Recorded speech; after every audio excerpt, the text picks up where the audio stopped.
On Tuesday night, Donald Trump announced he will be running for the American presidency once again.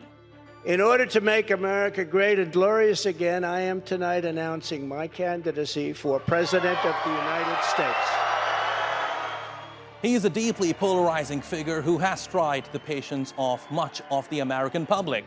Yet, analysts say he stands a good chance of winning, but will the Republican Party endorse him again, or has he become a liability? I'm Jafar Hasnan, and today on The Newsmakers, we look at Donald Trump's re-election campaign.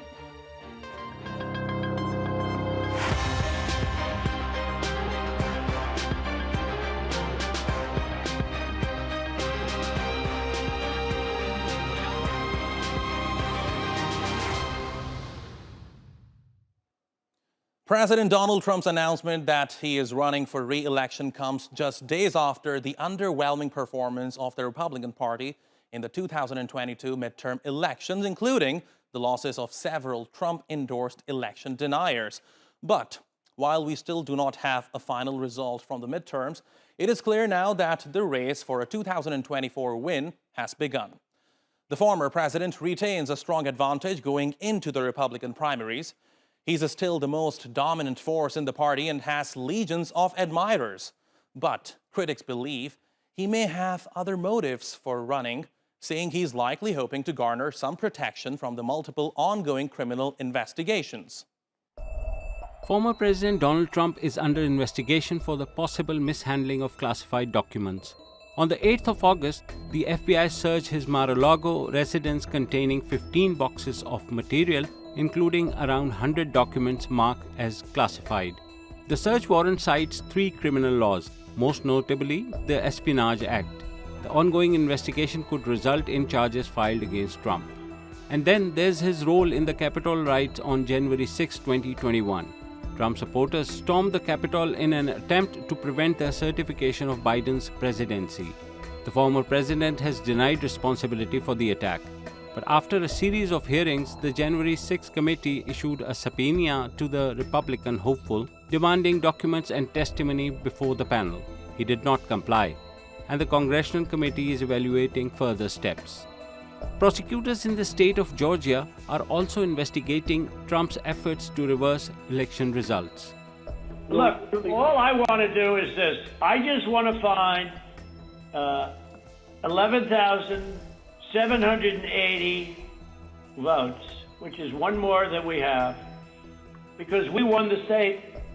After that phone conversation with Georgia's top election official was made public, a criminal investigation was launched. Prosecutors say the allegations are very serious, and if convicted, those involved could face prison time. The lawsuits piling up against Trump aren't all political. His family business is also in trouble. In September, a New York attorney filed a civil case accusing Trump of overstating the value of his company's assets. These are just some of Trump's ongoing cases. The list of his legal woes past and present includes accusations of sexual misconduct, misleading investors, and fraud. And while it's not clear whether Trump will actually be offered any legal protection by running for office, experts say that the additional media time that he will receive as a candidate may provide a vehicle for him to try to influence the outcome of those investigations. There's still a way to go before Donald Trump can be re-elected. First, he'll have to beat off other Republican hopefuls. Many of this new wave of candidates has echoed Donald Trump's rhetoric without being saddled with his personal liabilities. At times, they have taken more absolutist positions than the former president. His potential rivals, notably Florida Governor Ron DeSantis, have been sparking enthusiasm among Republican voters and raising money from enthusiastic donors. And while many high-profile Trump-backed candidates lost their races in the midterms, DeSantis trashed his Democratic opponent to win re-election last week. And with other strong contenders, there's also the question of whether Donald Trump's right-wing Make America Great Again movement actually needs him anymore, or if instead a Trumpist movement without Donald Trump would be better for the party. It is so easy to spend all of our time talking about Trump himself. because he is because he takes up so much space, right? That we can forget that Trump is an extreme manifestation, or in some ways, an embodiment and crystallization of ideologies, strategies, kind of cynical manipulations of the public or what have you that exist in spaces far beyond him. And joining me now to break it all down from Atlanta, Robert Patillo, a Democratic strategist and civil rights attorney, and from Tampa, Florida, Alex Olson, a Republican strategist, and from Washington, Hans Knoll, associate professor at Georgetown University and the author of Political Ideologies and Political Parties in America. Thanks all for being with us here on the Newsmakers today. Now, about 7 years ago in 2015, when Donald Trump announced his candidacy for the 2016 election, the odds were against him. He started with 1% at the polls. Many, including Republicans, thought Donald Trump is a joke. Yet, he became the 45th president of the United States. Alex, can he do it again? You know, that is an interesting question, and that is what we're pondering today. In my personal opinion, the answer is no. I think that Trump could cure cancer and stop all wars, and half of the country would still hate him. And it's unfortunate. I think Trump brings a lot of fresh and new ideas to the table that for so long the establishment would not. Hence why I think he won in 2016. I think that there needs to be new blood. I think that there are a lot of other candidates, such as Governor Glenn Youngkin and my favorite, Governor Ron DeSantis, who can bring the same to the table without the distaste of voters as President Trump does. Alex, you say half the country hates Donald Trump, but not long ago, about 2 years ago, Donald Trump secured more than 74 million votes. I think one of the biggest answers to that is candidate quality on both sides. Back in 2016, one of the largest reasons why Trump won is, frankly, the voters had distaste for Hillary Clinton. And I think the same was to be said about Joe Biden. And the other fact of the matter is our country is becoming extremely polarized. They're going to support either the Republican nominee or the Democratic nominee, and nothing far else in between. I sometimes find myself in the same category. I know that I'm going to support Governor Ron DeSantis in the primary, but whoever comes out at the end of that primary is the Republican nominee, I will be supporting over Joe Biden or whoever the Democratic nominee may be. Okay, Robert, let me get your thoughts on this. Who do you think do you think Donald Trump is likely to become the GOP candidate? It's not likely, it's certain. Let's understand that we've heard Republicans time and time again during this entire era of Trumpism claim that they are kicking the Trump habit. We saw after January 6th, the Senate, they were doing speeches saying how they were done with Trump. After Charlottesville and the very nice people on both sides, they said they were done with Trump. We saw after this midterm election, after underperforming across the board, Republicans saying they are done with Trump. And less than a week later, they are still pushing the Trumpism agenda. At the end of the day, Donald Trump still got over 70 million votes in the last campaign. He is still the central fulcrum of Republican and conservative politics in America. And as much as they will claim that they want, DeSantis or Youngkin or Tim Scott or Nikki Haley, all the common characters, at the end of the day, they're going to come back home to the original. It's one thing to have the knockoff store brand Trump, but when this original Trump is still available, the Republicans are going to gravitate towards Trumpism. We saw that across the board this election cycle of Trumpist candidates running nationwide. We're seeing the grassroots of the party be Trumpist grassroots, coming all the way up from county commissioners and city council people who are believing Trumpism. So I don't see any sort of circumstances where Trump is on the ballot and he loses to another Republican during the primary. All right. Now, Hans, according to Robert, it's not a question of whether or not it's likely for Donald Trump to become the GOP candidate. It is certain. Would you agree? I don't think it's certain, definitely. But I do agree with Robert's point that there has been a number of times when it looks like Republicans are like, well, we're done with Trump, we're going to move on, and then that doesn't materialize, it doesn't stick. That's true. But there's also, the reason it doesn't stick is because Trump's appeal and support within the party, brings them back, and they're like, well, we have to support our standard bearer. And now Trump is not in that position. I think the big difference between 2024 and 2016 is going to be about how the party looks at the rest of the field. So one of the ways in which Trump won in 2016 was that while a clear, overwhelming majority of Republican leaders and Republican insiders and Republican establishment figures did not want Trump to be the nominee, it wasn't clear what they did want. And they were divided across several other candidates. And so that support got diluted, and Trump was able to pull ahead and then establish himself as the likely candidate. This cycle, that may happen again, or it may be that we're already seeing kind of a gravitation toward DeSantis as the sort of best choice for the people who would prefer someone other than Trump.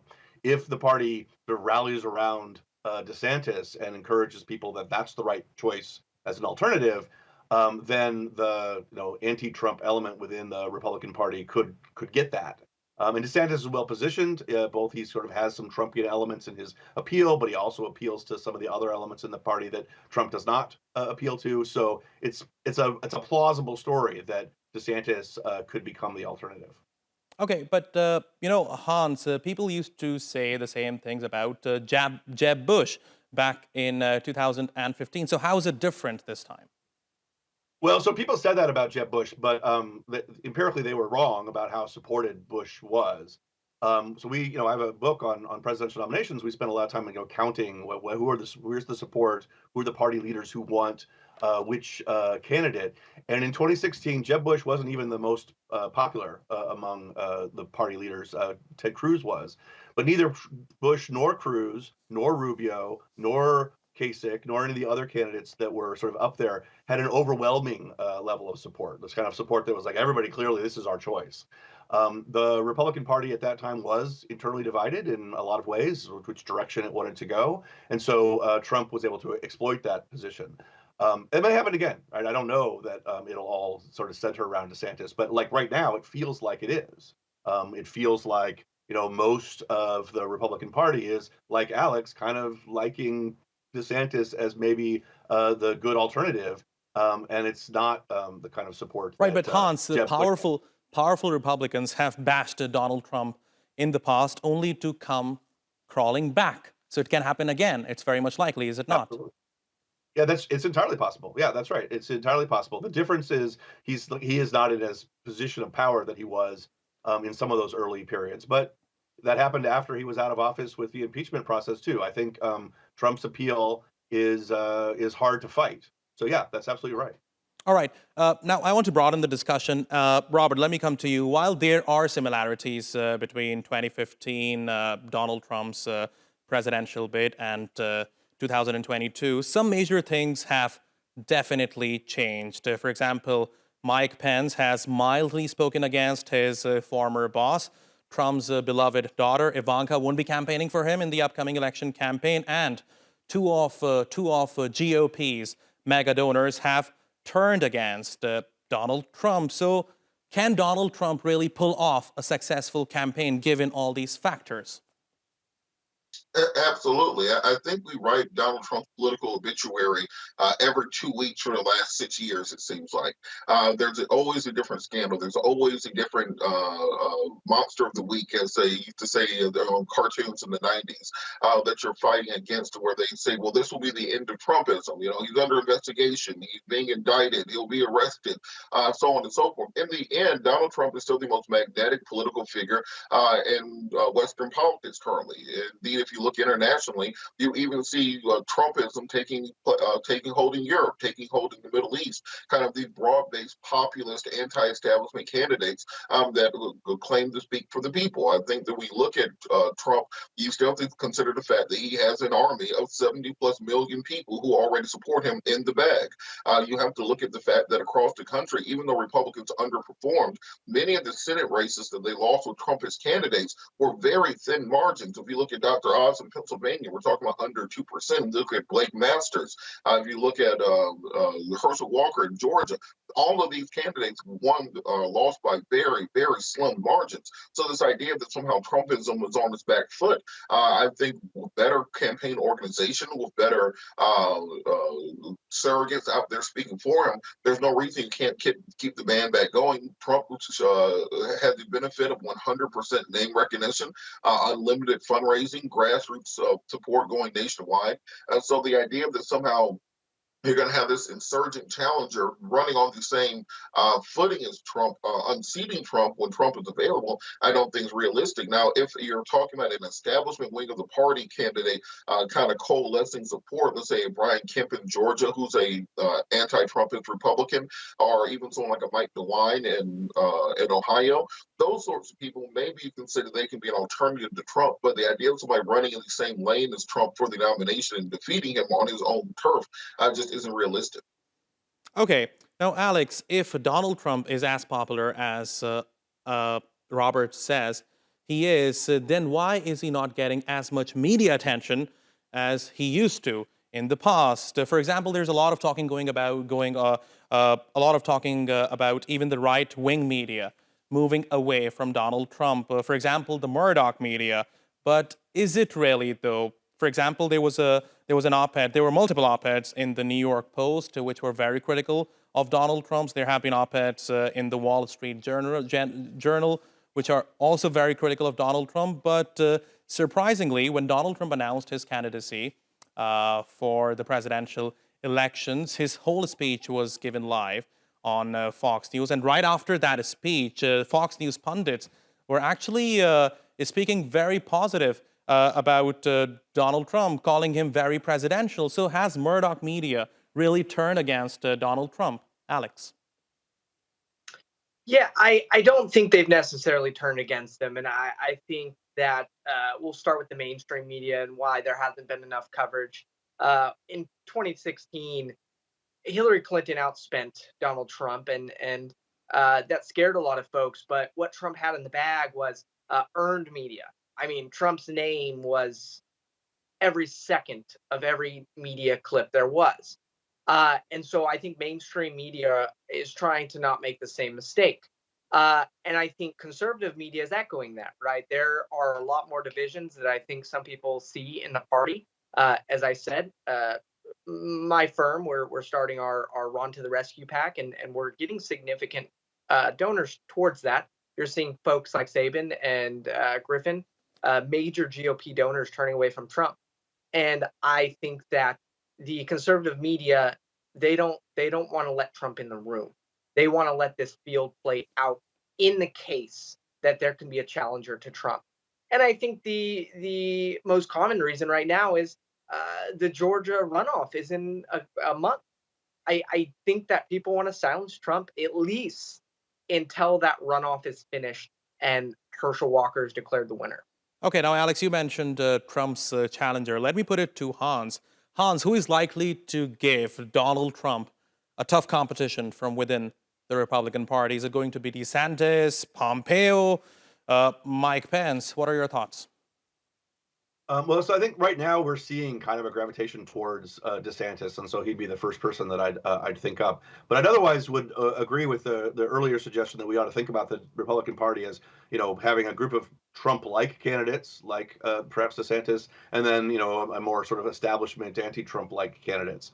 And I think it's probably true that there'll be an anti-Trump-like candidate who will emerge as well.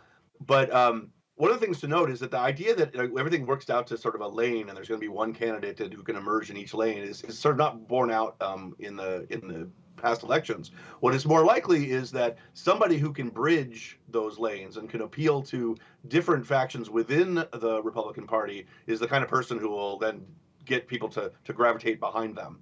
And what DeSantis has that some of these other candidates don't seem to have is a very Trumpian profile on a number of policy issues, but also an ability to appeal to some of the more establishment-oriented Republicans or the more religious right element in the Republican Party that is has supported Trump quite a lot, but also finds Trump to often break from their behaviors. So DeSantis has that ability to bridge things, and that's why I would sort of lean towards him as the likely choice. But that's based on the fact that he does seem to be bridging people right now, and it is still early. Okay. Robert, let me come to you now. What is Donald Trump's biggest advantage at this point? Is it his MAGA supporter base that is going to vote for him, according to many, no matter what he says or what he does? Well, I think you have to look at the fact that President Trump has been building this campaign infrastructure for over a decade. He spent the last 4 decades building name recognition. He's been ubiquitous in American media since the early 1980s, for example. So there's not a question of whether or not you know who Donald Trump is. It's a question of whether or not you support and believe in Donald Trump. He's built statewide party apparatuses that can ensure that when it comes down to, say, get out the vote operations, making sure you have people at precincts knocking on doors, etc. He has that already in place. He's also already started working on this, putting secretaries of state in office around the country who are Trump supporters in the name of "quote unquote" election fraud. So Donald Trump already is starting the race or starting the game on third base, just waiting to go home versus other candidates who are starting from home plate, trying to build these things up going forward. And when we talk about this conceptualization of Trumpism versus the traditional Republican Party, let's remember in 2020 and 2022, Republicans ran without a platform.